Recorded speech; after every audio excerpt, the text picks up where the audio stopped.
fases presentado por el estudiante Carlos Alberto Ordóñez Silva, con la participación del docente Cristian Jesús Madroñero Carvajal como el director del trabajo de grado. Gracias por apagarme la luz.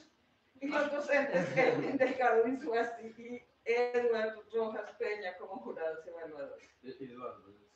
Así es, Eduardo. No hay que apagar la luz y quedó. Listo, dice así, orden del día. Instalación a cargo de la directora ad hoc del Departamento de Física, Sandra Sánchez Sierra. Segundo, sustentación del trabajo de grado a cargo del estudiante del programa de física, Carlos Alberto Ordóñez Silva. Tercero, lectura del acta de sustentación número 002. Firma Dubi Marcela Castillo, secretaria académica. Entonces, ¿se está transmitiendo? Sí, yo creo que sí. Listo, por favor pueden compartirlo entre vosotros. En el WhatsApp. Ya lo envío el link. Entonces, ¿puedo comenzar? Sí, sí. Muy buenos días a todos. Mi nombre es Carlos Ordóñez. Se me olvidaba decirle que tienen 45 minutos para la exposición, luego 15 los jurados para las preguntas. Ok, gracias. Muy buenos días a todos. Mi nombre es Carlos Ordóñez y en esta oportunidad vengo a exponerles mi trabajo de grado, el cual se titula de la siguiente manera: condensado de Bose-Einstein espirales y separación de fases. Bueno, el profe que me acompaña en todo este proceso es el profe Cristian Jesús Madroñero Carvajal, cuyos jurados a hablar son el profe Rojas y el profe Eli, los cuales estaban presentes aquí. Esto, ¿puedes cambiarle aquí? Creo que mejor prender la luz porque no se mira la transmisión. Ah, ok. Sí, mejor. Voy a cambiar. Sí, ahí está. Ok, para continuar con mi exposición, entonces, mi presentación la dividiré de la siguiente manera. En primer lugar tenemos la introducción, en segundo tenemos la ecuación de Gross-Pitarevsky, en tercero tenemos la solución numérica de la ecuación de Gross, en cuarto tenemos los resultados, y por último tenemos las conclusiones, las cuales se derivan de los resultados esperados, obtenidos, perdón, del link. Ya lo envié. Entonces comenzamos con la introducción.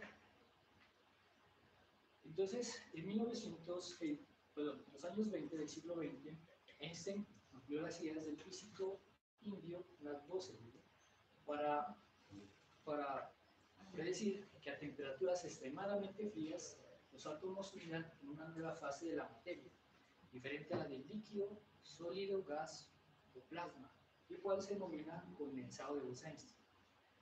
Alrededor del año 1924, Bose se decide escribir a Einstein, acompañando un artículo que usaba una nueva estadística para deducir la ley de Planck, la famosa ecuación que representa la intensidad de radiación del cuerpo negro como función de la temperatura. Einstein quedó muy sorprendido por la mecánica estadística de fotones de Bose, que como dato curioso, Einstein tradujo el artículo al alemán y posteriormente ayudó a su publicación. La nueva estadística de Bose ofrecía más información sobre cómo comprender el comportamiento de los fotones. Bose demostró que si un fotón alcanzaba un estado cuántico específico, un conjunto de variables que incluyen la energía del fotón, entonces había una pequeña tendencia de que el siguiente fotón alcanzase el mismo estado cuántico.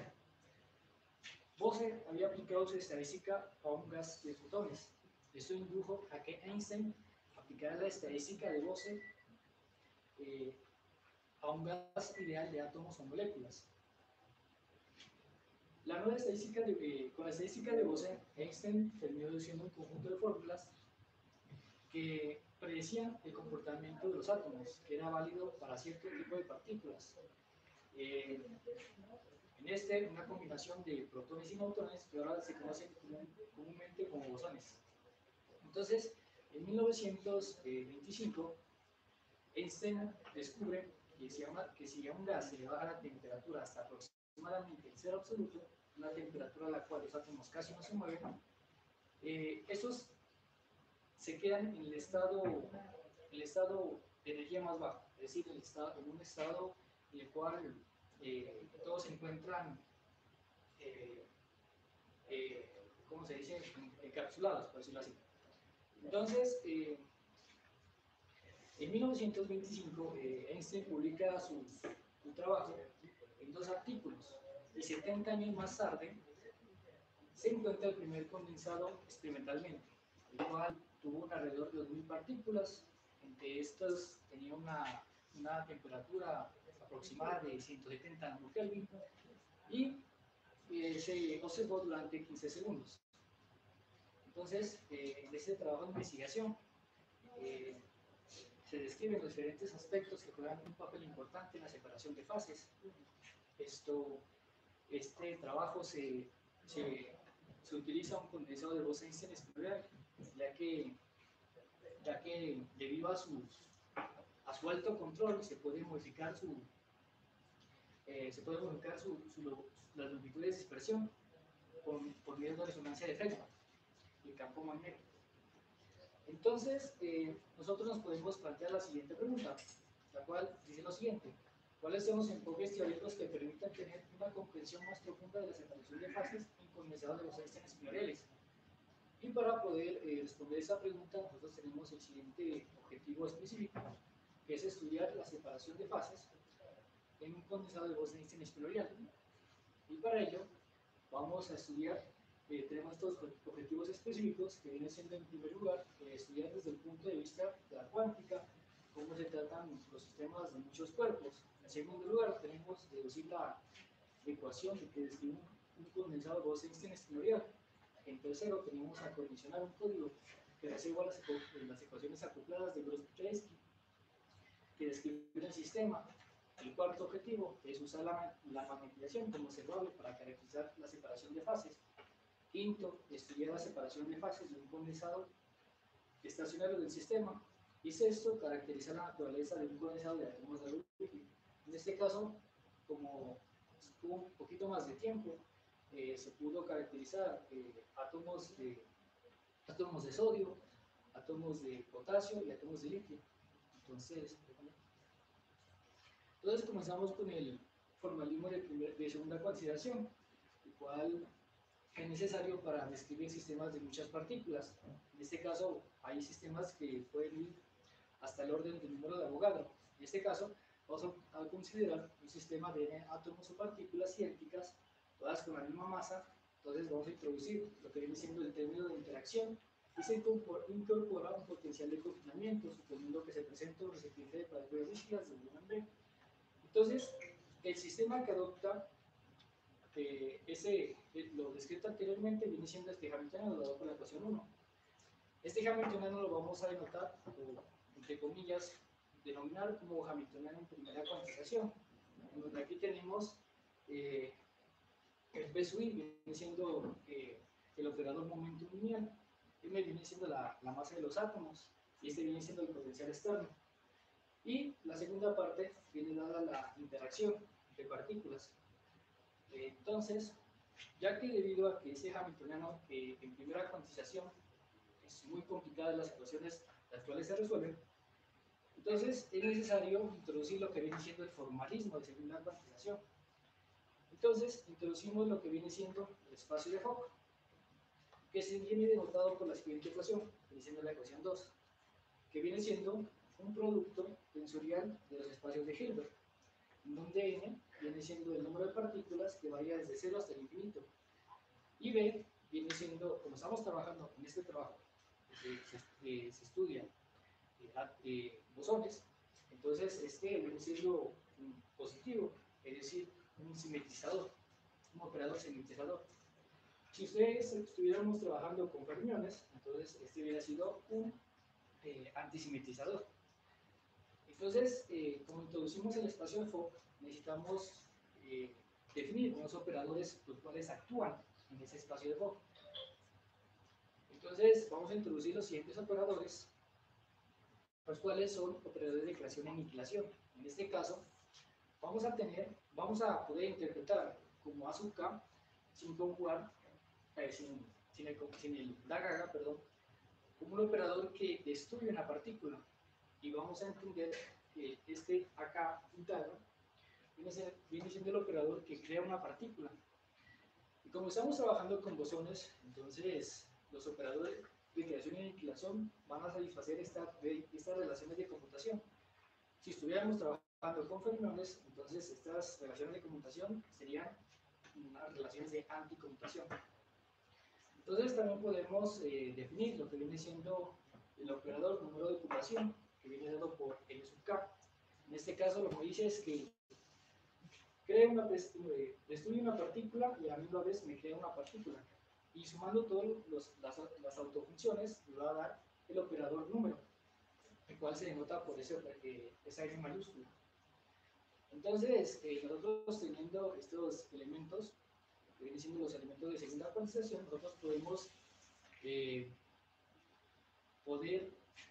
reescribir el hamiltoniano de primera cuantización en segunda cuantización, como lo vemos en la ecuación 5.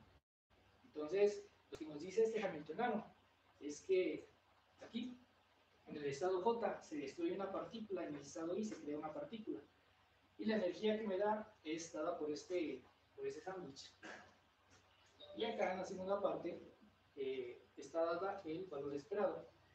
Entonces aquí tenemos la parte de interacción. También me dice que se destruyen en el estado K y L dos partículas y se me crean en el estado J y L, perdón, I y J dos partículas. Y el valor esperado es dado por este potencial, por este sándwich. Entonces, aquí los operadores P sub K, Taga y P sub K, para todo K actúan en la base de Fock. Aquí observamos que la base de Fock, N sub 0, me representa N sub 0 átomos, los cuales están en el estado base.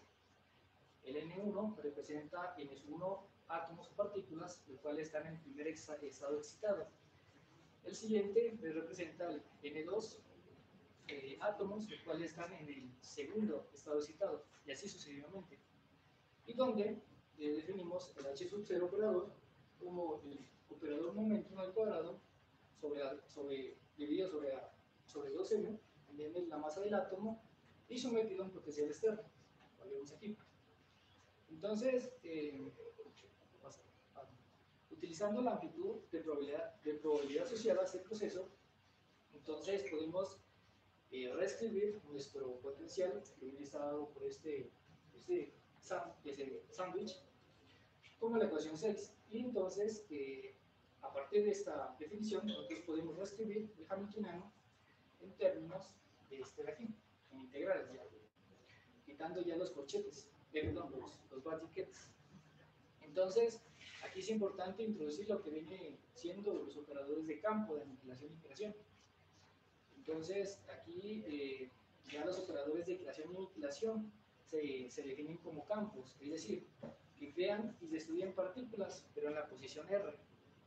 Entonces, aquí tenemos los operadores de creación y aniquilación que ya se definen como campos.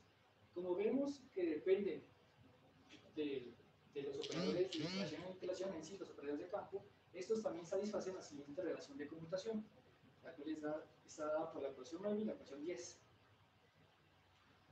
Entonces, teniendo en cuenta estos elementos, los cuales están descritos por operadores de creación y aniquilación, podemos reescribir nuestro hamiltoniano en términos de los operadores de campo, los cuales están explícitos aquí, en la ecuación 11.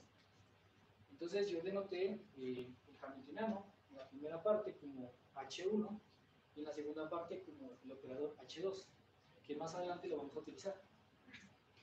Entonces, dado que mi sistema físico es un condensado de Bose-Einstein y experimentalmente es un gas altamente diluido, nosotros vamos a tener que proponer, o mejor dicho, que modelar el potencial por medio de esta ecuación, la ecuación 12, en donde se hace dispersión a bajas energías. En este caso, se viene dando este potencial entre pares de partículas, potencial entre partículas como un potencial entre pares de partículas. Entonces me viene dado por este G multiplicado por esta delta, donde G viene siendo 4pi h cuadrado sobre m, donde A viene siendo la longitud de dispersión de ondas S. Esta longitud de ondas S se puede modificar por la resonancia de Feldman, de campo magnético. Entonces, vamos a la ecuación de Grossi-Paet. Entonces, teniendo en cuenta el hamiltoniano anterior, nosotros podemos calcular las ecuaciones de Henry y la ecuación ecuación de Heisenberg. En este caso tenemos este conmutador aquí. Entonces podemos, como yo denoté H como H1 más H2, podemos tener estos dos conmutadores. En este caso vamos a calcular estos conmutadores teniendo en cuenta las relaciones de conmutación de los operadores de campo de creación y aniquilación, de tal manera que podemos llegar a la ecuación 14. A partir, si nosotros queremos hablar de un gas a temperatura T igual a 0, se entiende que a esa temperatura las partículas del gas van a estar en el estado base. Entonces, los operadores de campo se van a escribir, se van a poder reemplazar con la primera parte de la suma. Y aparte, podemos aplicar lo que viene siendo límite termodinámico, de tal manera que podemos llegar de la ecuación 14 a la ecuación 15. Esta viene siendo la ecuación de Gross-Piketty, que me describe un condensado de Bose-Einstein por interacciones a temperatura T igual a 0. Pues, entonces, ahora vamos a introducir lo que viene siendo el término de spin. Entonces, el hamiltoniano, con el término de spin, adopta la siguiente forma, que viene siendo la ecuación 16. Entonces, en este caso, el primer término lo podemos interpretar como la energía de una partícula con spin alfa. Entonces, aquí tenemos la energía cinética más la energía potencial y tenemos la sumatoria sobre todas las proyecciones posibles de spin, que viene a dar por esta sumatoria. Y el segundo término viene siendo la parte de interacción. En este caso, el fenómeno de interacción se puede estudiar desde dos puntos de vista.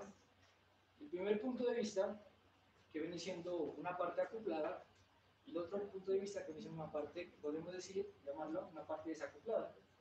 Entonces, ¿por qué tener dos partes? ¿Por qué puede tener una parte acoplada y desacoplada? Porque estamos trabajando con dos partículas, las cuales tienen spin, valor igual a 1, entonces tienen dos bases. Entonces, este G sub F es lo que me viene siendo la parte acoplada, de la base acoplada. Y F me va a variar desde 0, 2, 4, etcétera, etcétera.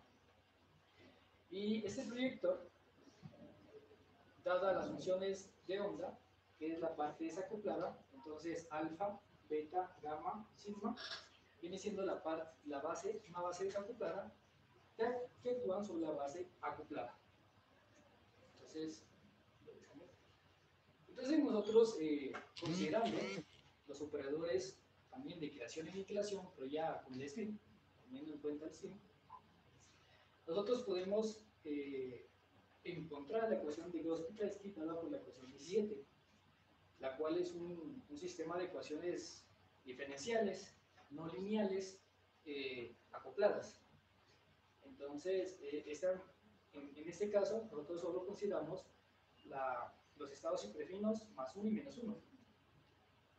Y donde la constante G2 viene siendo 4pi h barra multiplicado por n, multiplicado por esta A sub 2 y dividido entre n. Entonces, esta A sub 2 y A sub 2 y A sub 0 viene siendo la longitud de dispersión de ondas S. Hasta el momento, hemos introducido lo que viene siendo el potencial externo. Entonces, el potencial externo lo vamos a modelar mediante una red óptica, que está dado por la ecuación 18. Entonces, aquí viene V sub 0, viene siendo la parte de la profundidad del potencial.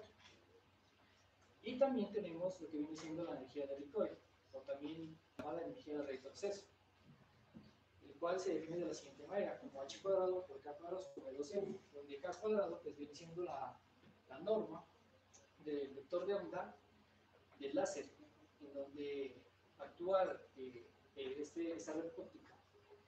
Y lambda viene siendo la longitud del láser.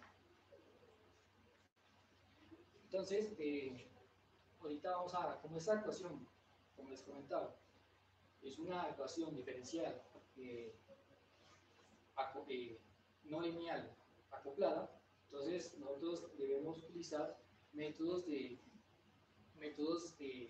no analíticos, o sea, no se puede analíticamente Entonces necesitamos utilizar métodos computacionales para resolver esta ecuación. Por favor, entonces vamos a ver las soluciones numéricas de la ecuación de Vygotsky-Pesky. Entonces en este caso vemos el primer método que viene siendo una reducción adimensional de la ecuación de Gross. En este caso lo que pretendemos es que si nosotros tenemos una nube de un gas, entonces lo que hacemos es apachurrarla, es decir, la volvemos un plato, una arepa. Entonces lo que ocurre es que la función de onda en 3D nosotros podemos dividirla en dos, una multiplicación de 2D y 1D, donde la función de onda en 1D viene siendo la dilanciadora armónica. Y esa está dada en la dirección Z. Entonces, nosotros considerando esta solución, la ecuación 20, podemos sustituirla en la ecuación de Vygotsky-Pesky de tal manera que podemos hacer dos métodos. Uno, integrar en todo el espacio, y la otra, integrar sobre el Z más. De tal manera que nosotros podemos encontrar este resultado, que viene siendo la ecuación 22. En cada método vamos a tener aquí un factor. En este caso yo tomé el factor 2. También puede ser aquí que hay un 3 por el otro método. Son válidas las dos aproximaciones de las reducciones adimensionales. Entonces el segundo método es colocar la ecuación en una forma adimensional. En este caso establecemos las unidades de energía, de tiempo y de longitud. En este caso la posición ya adimensional se viene dada por la posición dividida por L sub 0. El tiempo adimensional viene dado por el t por el tau. Y tenemos las derivadas parciales respectivas con su factor adimensional. Y esta, la ecuación 25, viene siendo la función de onda adimensional, igual todas las funciones adimensionales tienen este simbolito. Entonces, aunque se esté trabajando con variables y funciones de onda adimensionales, la ecuación aún conserva las unidades de energía. Por lo tanto, se procede a dividir la ecuación y se definen los siguientes parámetros para simplificar al máximo.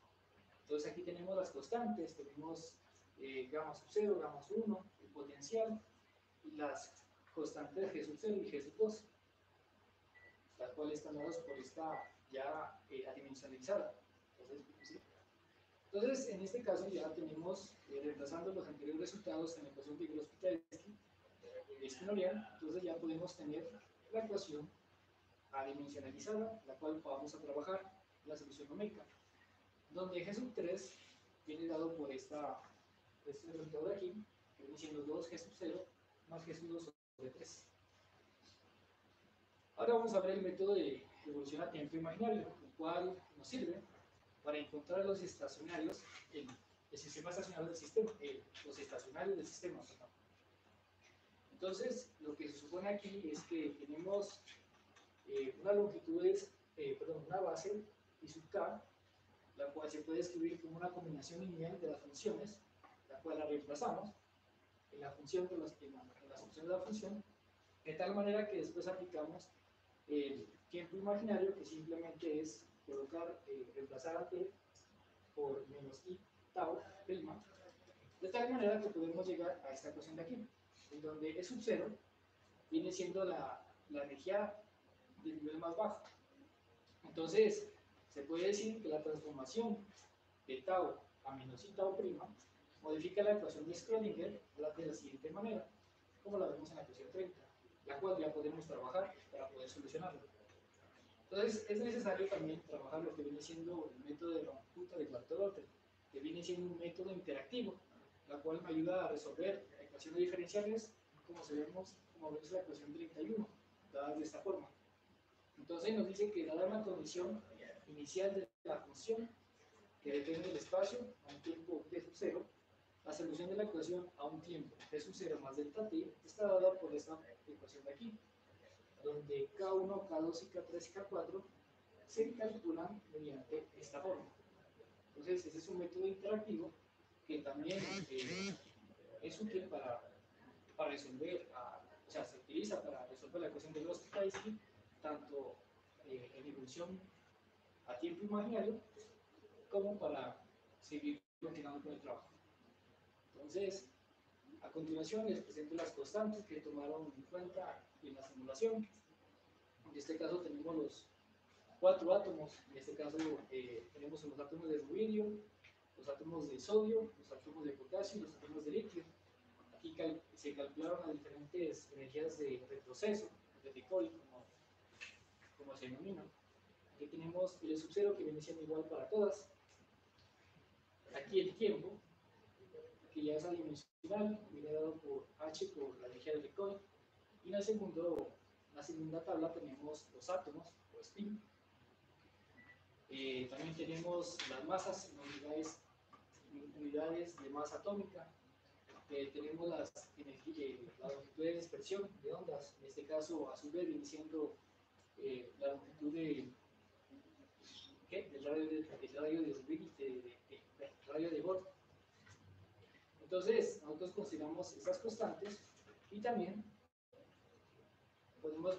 vamos a considerar estos parámetros, los cuales se utilizan en la simulación. Tenemos el número de partículas del condensado, que viene siendo de 400. También tenemos la longitud del láser, que viene siendo 1064 nanómetros. La frecuencia en dirección Z, que es dada por 2pi por 500 reales sobre segundo. También tenemos el valor de la constante de transreducida, dada por este valor de 1.05 por 10 a la menos 34 kilos por segundo. También en esta tabla de acá consideramos los puntos de la cuadrilla en dirección X, que viene dado por 512, en la dirección Y por 512, la extensión espacial de la malla numérica en la dirección X, dada por 40, la extensión espacial de la malla numérica en la dirección Y, dada por 40. También tenemos el tamaño del paso utilizado en la reducción de tiempo real, dado por 0.15. El número de pasos para encontrar los estacionarios, que fueron 80.000 pasos. Y por último, la profundidad del potencial externo, que viene dado por valor de 3. Entonces, vamos a hablar un poquito sobre los resultados.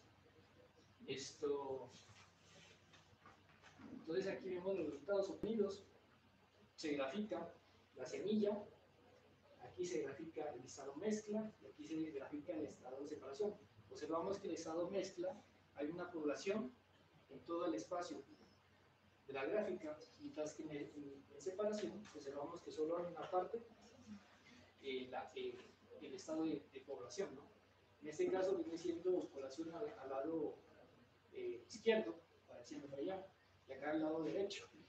Entonces, ahí lo que se graficó fueron las funciones de la norma de la función al cuadrado. Entonces,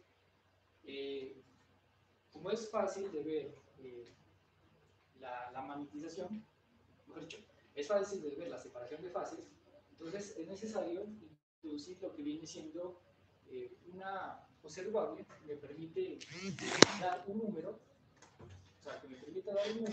y que me permita caracterizar los átomos. En este caso, la observable que nos permite hacer eso viene siendo la magnetización izquierda, la cual se define de la siguiente manera, se define como la población de spin más 1 menos la población de spin menos 1.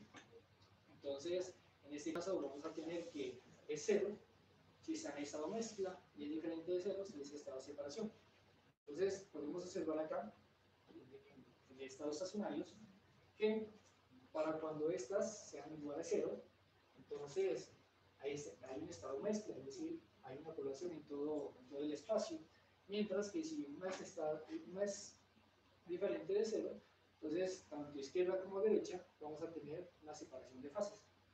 Entonces es importante tener en cuenta esto para poder seguir con los resultados que vamos a tener. Entonces aquí tenemos los resultados en los cuales vamos a graficar en el lado del eje Y la magnetización izquierda y en los lados horizontales viene siendo las diferentes longitudes de dispersión, en este caso A sub 0 y A sub 2. Entonces graficamos variando A sub 0 y manteniendo A sub 2 constante. Entonces, en este caso, observamos que a partir de valores de 25, 50, 75, al variar a sub 0, entonces está en un estado de 0, es decir, mezcla.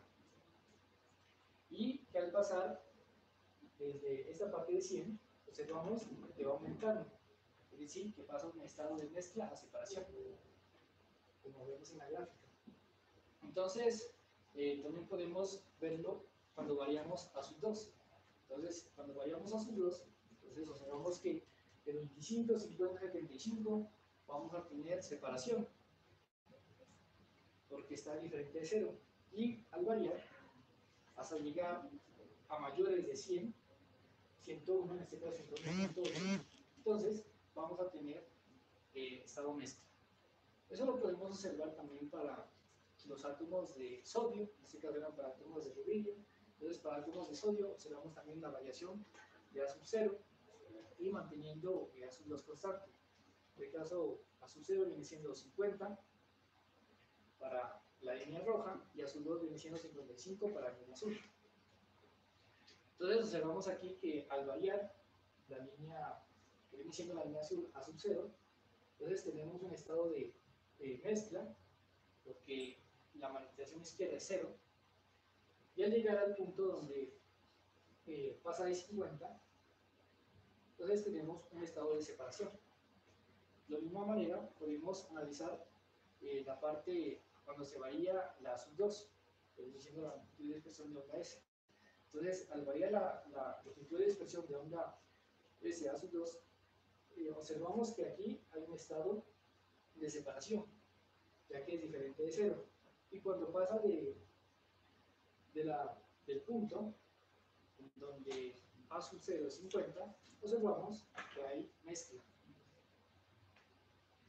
Entonces también podemos observar esos resultados para los átomos de potasio y para los átomos de litio. Entonces, si quieren, podemos hacer otro análisis. Entonces, observamos que a partir de aquí, cuando se varía a sub 0, en los valores de 0,25 hasta 50, tenemos que está en un estado mezcla, y al pasar ya de A sub 0, o sea, de 63.5, entonces pasa a un estado de separación. Lo mismo ocurre para el litio. Entonces aquí lo que se grafica es una escala de colores, el comportamiento de la magnetización izquierda. Entonces podemos observar que aquí en la región puntuada vemos la transición que hay entre separación de fases y mezcla. Entonces podemos observar que se varían tanto A sub 0 como A sub 2. ¿Y por qué es tan pequeño aquí este comportamiento? ¿Puedes regresar a la primera? La primera. La que sigue. Esa es. Entonces, ese comportamiento lo podemos ver aquí, en el punto de intersección.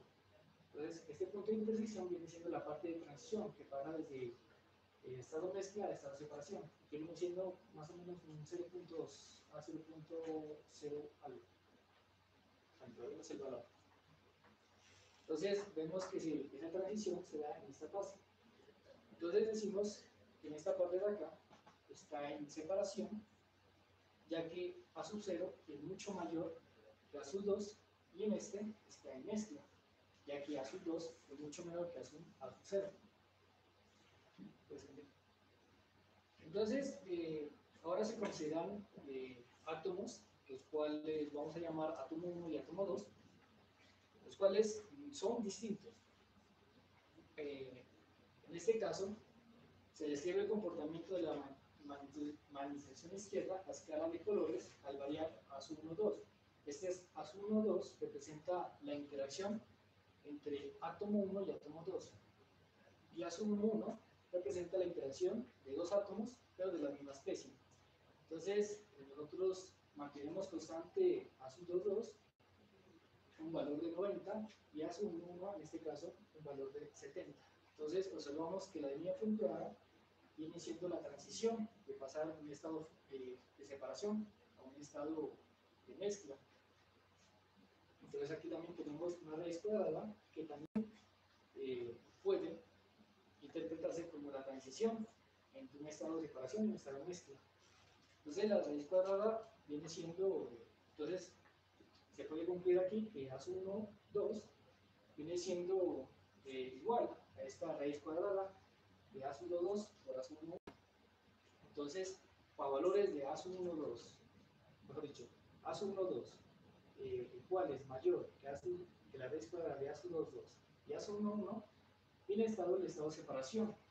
Y para valores menores que la raíz cuadrada de A 2, 2 y A 1, 1, tenemos el estado de mezcla. En este caso, de igual manera, para valores de A 1, 2, los cuales son menores que la raíz cuadrada de A 1, 1 y A 2, 2, tenemos el estado de mezcla, y para valores mayores tenemos el estado de separación, lo cual podemos observar en estas gráficas. En este caso no se consideraron átomos concretos, ya que esos me describen la física de un átomo cualquiera. Entonces, para concluir, teniendo en cuenta lo que hicimos, que viene siendo trabajar el condensado de Bose-Einstein exploratoria, la reducción adimensional, aplicar el método que viene siendo de evolución a tiempo imaginario, el cual encontramos los condensados, y aplicando el método de Runge-Kutta de cuarto orden, analizando las gráficas, nosotros pudimos encontrar las siguientes conclusiones. Entonces, la cual nos dice lo siguiente: al modificar la longitud de dispersión de ondas S, A sub 0 y A sub 2 se pueden alterar el estado estacionario del condensado. Tanto dicho estado estacionario implica una mezcla como se implica una separación de fases. En síntesis, se puede afirmar que el estado estacionario del sistema es de separación cuando A sub 0 es mayor que A sub 2, y estado de mezcla cuando A sub 0 es menor que A sub 2. También se encontró que el estado estacionario de un condensado de Bose-Einstein compuesto por átomos de potasio, de litio y rubilio es un estado de separación, dado que A sub 0 es mayor que A sub 2 para estos átomos.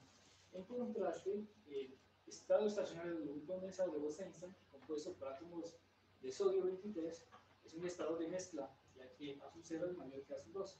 A sub 0 es menor que A sub 2, perdón. Entonces, la tercera función nos dice que de manera general, si se tiene condensados de átomos diferentes, átomo 1 y átomo 2, o del mismo átomo, el sistema estará en un estado de separación. Si A sub 1, 2 es mayor que la raíz cuadrada de A sub 1, 1 y A sub 2, 2, en un estado de mezcla, si A sub 1, 2 es menor que la raíz cuadrada de A sub 1, 1 y A sub 2, 2. Entonces, muchas gracias.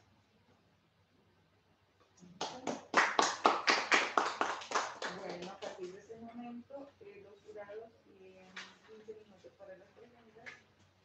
¿Quién comienza?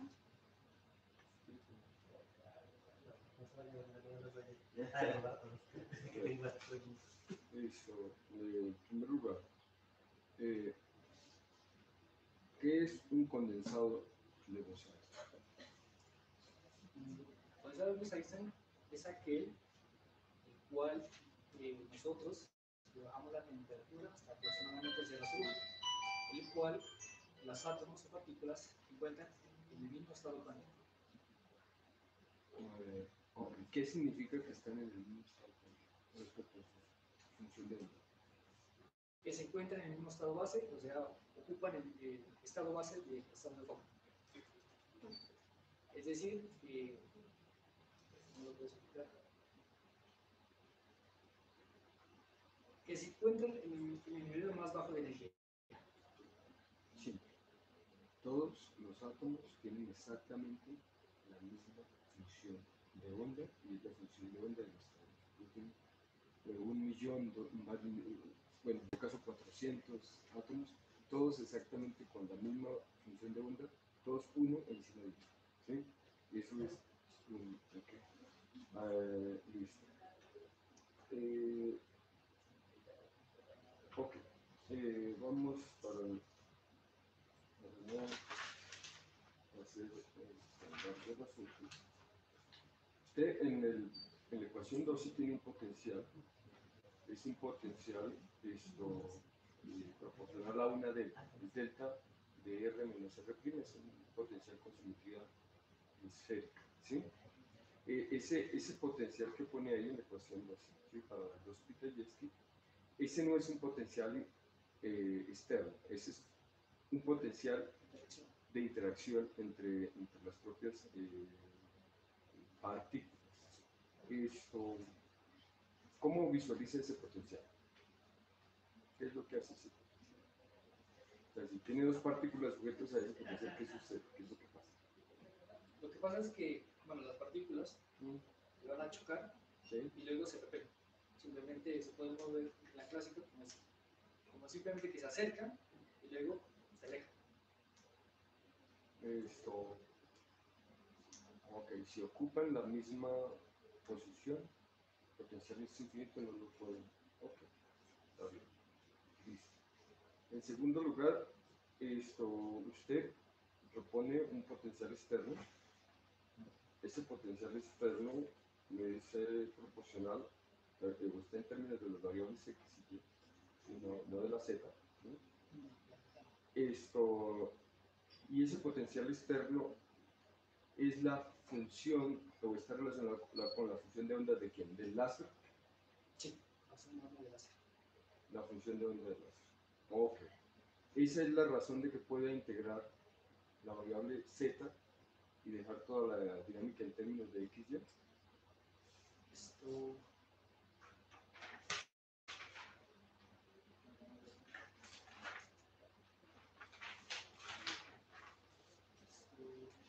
Puedes. O sea, si el potencial dependiera también de z, aquí depende de x y. Sí, Si dependiera también de z, ¿podría integrar z? No. Ya es, listo. No hay más dudas. ¿Ok? Tercero, respecto al tiempo propio. ¿Cómo interpreta el tiempo imaginario? Introduce una formalidad. Fíjese que eso es para calcular propiedades de estados estacionarios. Si nosotros tenemos estados estacionarios, ya el tiempo no es una variable que importe, porque es estacionario. Entonces, ¿qué diablos es el tiempo imaginario? O sea, lo que se trata es utilizar el tiempo imaginario para colocarlo en el nivel más bajo de energía. Simplemente es eso. ¿Eso responde? No, eso no responde. El tiempo propio usualmente se interpreta, no estoy diciendo en este contexto, esta no es mi área de experticia, pero por ejemplo, en otros formalismos, que también se utiliza el tiempo propio, él se interpreta como proporcional al inverso de la temperatura. Cuando estamos hablando de temperatura, sí estamos hablando de estados estacionarios. Usualmente viene a reemplazar o a convertir algo que llamaríamos una integral funcional en una función de partición, ¿sí? Con donde el beta sería como el tiempo propio, 1 sobre la temperatura. ¿Ok? ¿Listo? Entonces, pero bueno, no estoy diciendo que acá tenga la misma interpretación, pero esperaba que al menos tuviera una, y por eso está muy relacionado con los estados bases. Los estados bases van a ser los dominantes en ese espacio. ¿Ok? ¿Listo? Listo. Ok. Otra cosa. Usted sacó un paso para el tiempo propio de 0.015. ¿Cómo hizo? ¿De dónde salieron los estimados para el tiempo propio y para las variables que usó? ¿Cuál es la física de esos estimados? ¿Por qué puso esos valores? ¿Por qué es conveniente poner los valores que puso? ¿Los parámetros? Sí.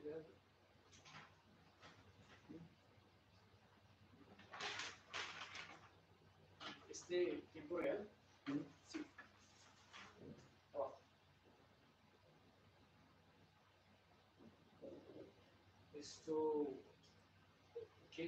¿Cuáles son los parámetros?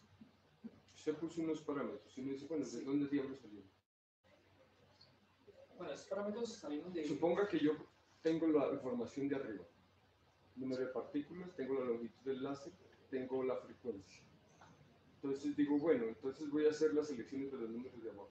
O sea, ¿yo cómo puedo saber que los números de abajo son buenos dadas las condiciones externas? Ese es prueba y error, entonces. Sí, prueba y error, porque los pasos, el número de cuadrillas, usted la puede elegir puede variar. Y la extensión de la malla también la puede variar. En tanto, de la misma manera, evoluciona a tiempo real, usted la puede variar. Y dependiendo de eso, usted mira si el condensado funciona. Bueno, También la profundidad puede ser variable. esa es la profundidad de potencial. Esto, ok. Esto, la magnetización. Esto, ¿usted cómo interpreta la magnetización? Recuerde que es la diferencia, digamos, es la integral de la diferencia de las funciones de onda. ¿Qué es lo que está sucediendo? ¿Cómo lo imaginaría? ¿Usted cómo lo imagina? O sea, si nosotros tenemos, digamos, un imán, y si le aplicamos, digamos que el imán tiene los espines, ¿no? Sí. Entonces, si nosotros aplicamos la magnetización izquierda, entonces en una parte va a quedar los espines en dirección hacia donde yo aplico, de hecho, la magnetización. Y mientras la otra parte no va a tener, no va a estar polares, o sea, no va a tener dirección. Lo pueden interpretar así. Claro, pero ahí las dos contribuyen, tanto la izquierda como la derecha contribuyen a la magnetización. La El total, spin, sí. la total, sí, porque es la diferencia de los cuadrados de las funciones de onda, ¿no? Okay. Entonces, ok, esas cosas usualmente uno las puede interpretar y darles unas imágenes clásicas, por ejemplo, imaginando corrientitas, ¿no? Pero bueno, simplemente le preguntaba cuál es eso. Los parámetros de dispersión, ¿por qué se llama A0 y A2? A0 es importante, es un parámetro importante que es el driving parámetro, o sea, el parámetro que lleva al estado de separación, ¿sí? Es el estado como interesante porque el mezcla es más aburrido, ¿sí? Esto lo llama longitud de dispersión. ¿Cómo interpreta esos parámetros? Bueno, eso los sacamos de artículos, entonces no sé la interpretación. Pues como miren, o sea, Digo, uno se imagina algo cuando lo está variando. Dice, este parámetro, yo tengo acá unos átomos, voy a poner unos átomos de rubidio. Este parámetro que es aquí en un láser, bueno, y ese hace lo que viene siendo. bueno, eso es una distancia, ¿no? Bueno, Radio de Bohr. no sé, eso es lo que Sí, la distancia.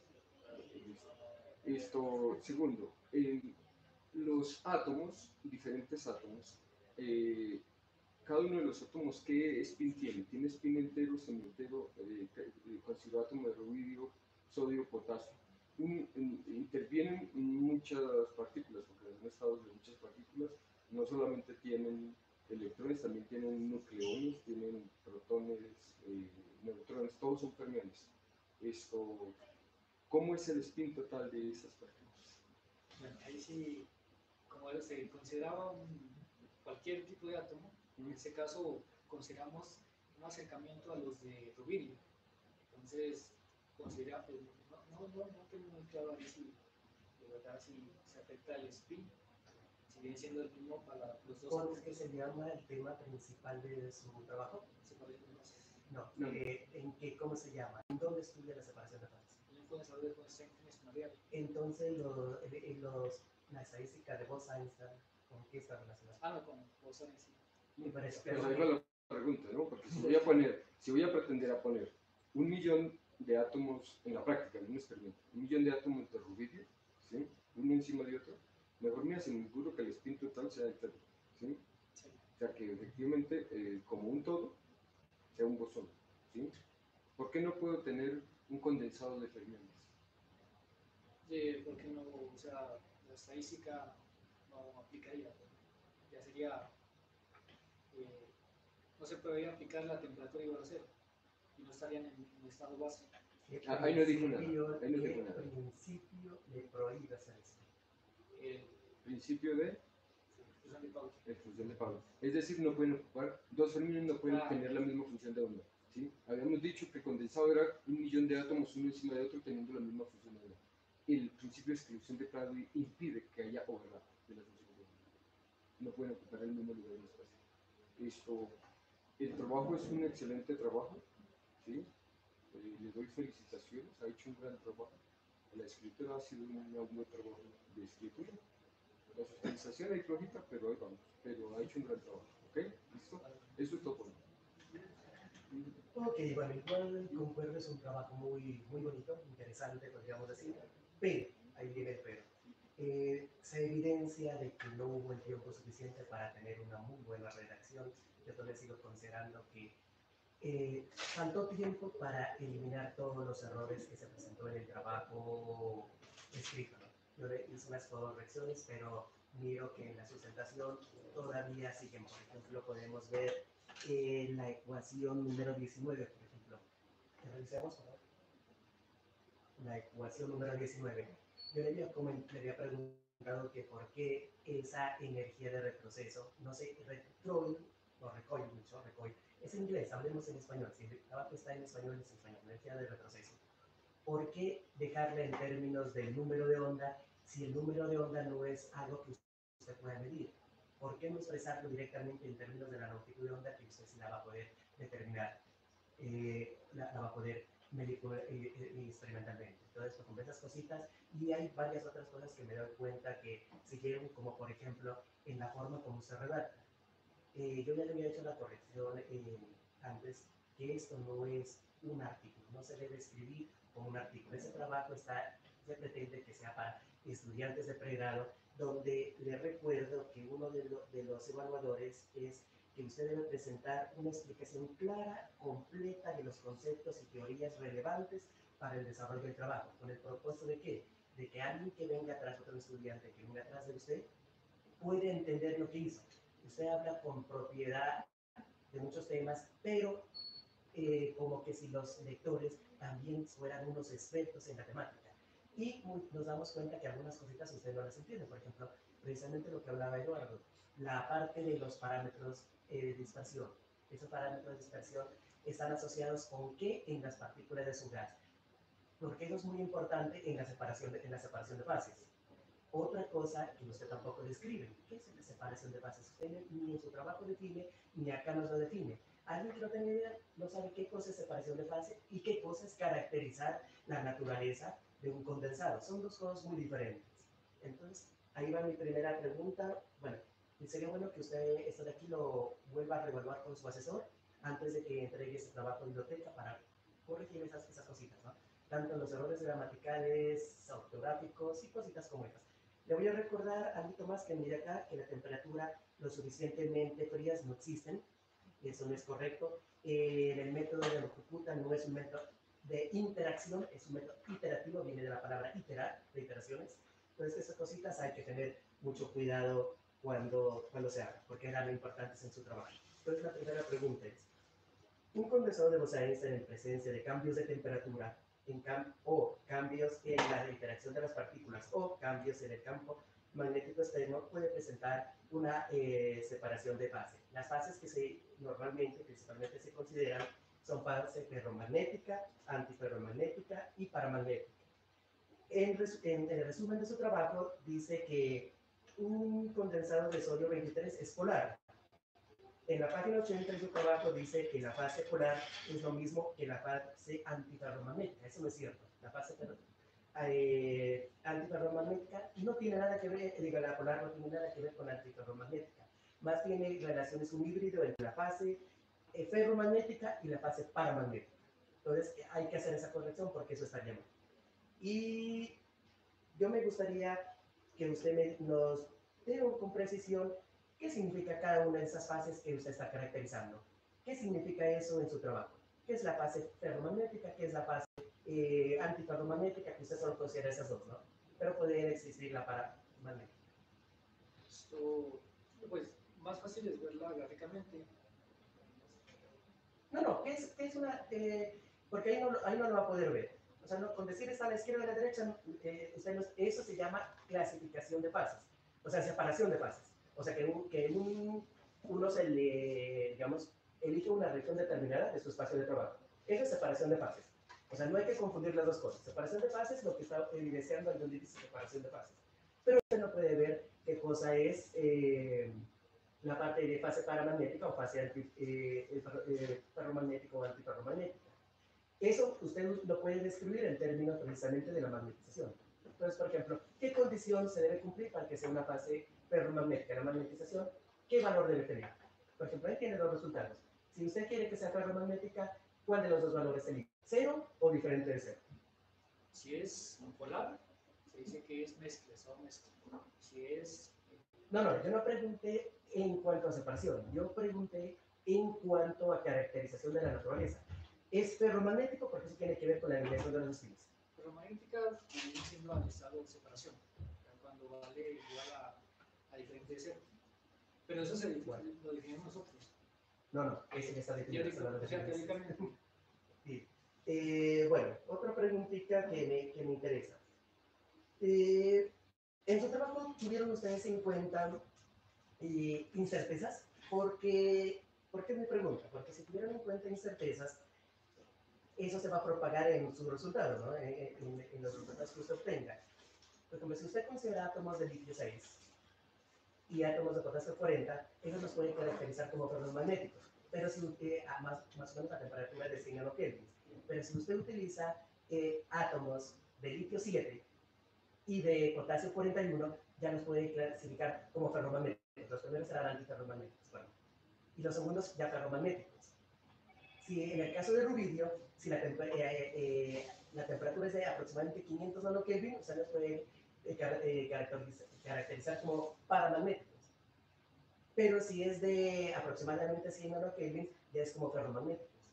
Entonces, eso alteraría totalmente ya su resultado. O sea, no es una caracterización absoluta. Dependería, como le dije, de factores de cambio de la temperatura, de la interacción entre partículas o del potencial externo. Entonces, ¿ustedes consideraron eso o simplemente fue un trabajo que tomemos esos valores y ya? No sé si... O sea, ¿ustedes cómo hicieron para darse cuenta que esa clasificación ya era la definitiva? Porque me tal que una pequeña variación en alguno de sus parámetros le daba de pronto que era otra caracterización. ¿Cómo ustedes aseguraron eso en su código? Sí, de alguna manera tuvieron que ustedes decir, bueno, yo voy a comprobar que si yo cambio alguno de mis parámetros, pues que se siga manteniendo el resultado, ¿no? Porque si no, usted nos aseguró que el resultado que nos está presentando es independiente, que es un resultado ya estable. Entonces no puede decir que los átomos de sodio se clasifican como ferromagnéticos o paramagnéticos o ferrimagnéticos, que existe otra, que también es posible en condensados.